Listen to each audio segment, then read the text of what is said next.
Well, what a year it's been for Texas rowing, and it's certainly not over yet. We're now joined by head coach Dave O'Neill and senior April Brown. Big news announced on Tuesday, as for the second straight year, you all are headed back to the NCAA championships as an automatic qualifier. April, how does that feel? We are very excited to be doing this for those of us who are now on the team for the second year in a row. But we're not just happy to be there. We're excited to really compete and show what we can do.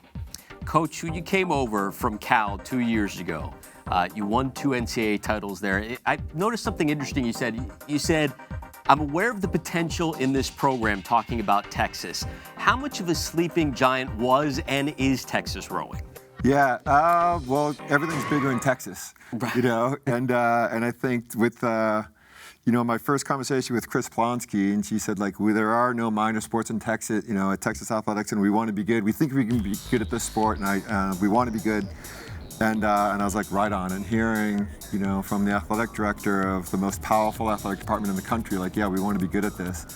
It's got great weather. It's got good facilities, the water, you know, potential for walk-ons. It's a cool school. And the athletic tradition from all the sports, it really has everything that we need. And yeah, the ceiling's pretty high for what we can do. April, you win the Big 12 championships for the second straight year, as we mentioned. You finished 7th last year at the NCAA championships. What's your attitude going into this year's championships? We're always trying to get better. We don't want to settle. We don't want to plateau, be happy. You know, just like I said, be happy to be there. We want to be with the best of the best, and I think if we can put our best effort out there and do it together, then we'll put ourselves where we should be. Coach, for those not too familiar with the sport of rowing, what do you consider the biggest challenges for your sport compared to other major sports?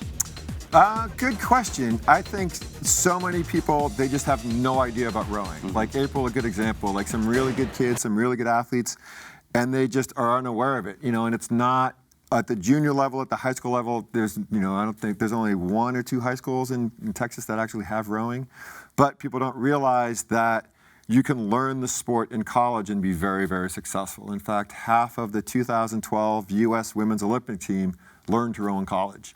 You know, now April, like senior, all Big Ten team, and kicking butt, you know, and she learned to row in college. So just sometimes it's getting the word out there, like this is a great sport and you can learn to row in college. It is interesting, not a lot of rowers are recruited out of high school. I've done rowing play-by-play for LHN in the past, and doing the research for that, you come to realize a lot of these kids and athletes, the students are already on campus, and then you get recruited to row. April, what was your backstory? I played basketball and volleyball in high school, kind of a typical coming up in sports my whole life. Coming on to campus, I had zero idea what rowing even was. I was one of the people who thought it was an armed sport, to be honest. And how did you, so you played basketball, so how did the recruitment process start once you were already on the 40 acres? The recruitment process is like nothing else I've ever seen. It's all the girls who are already on the team waving flyers, join us, you look athletic, you know, you could be really great at this. And as someone who had no idea where they were coming from, I was like, I don't, be good at what? Who are you guys? Like, and it's during a time where 50 other campus organizations are trying to get you to join as well. So it's kind of hectic. So what's the clincher that makes you say, okay, even though I know nothing about this sport, I'm going to go ahead and give it a shot? Honestly, it was, if you guys will let me walk through this area in peace, I will go to your meeting. As long as they'll stop hounding you, yeah, you'll join. And from there, walking into the meeting, I think maybe because I did grow up in athletics and in sports, they played this montage video, and it kind of gave me the chills, the competitive chills, and it showed Texas winning Big 12s in 2011, and I was thinking, that's what I want to do.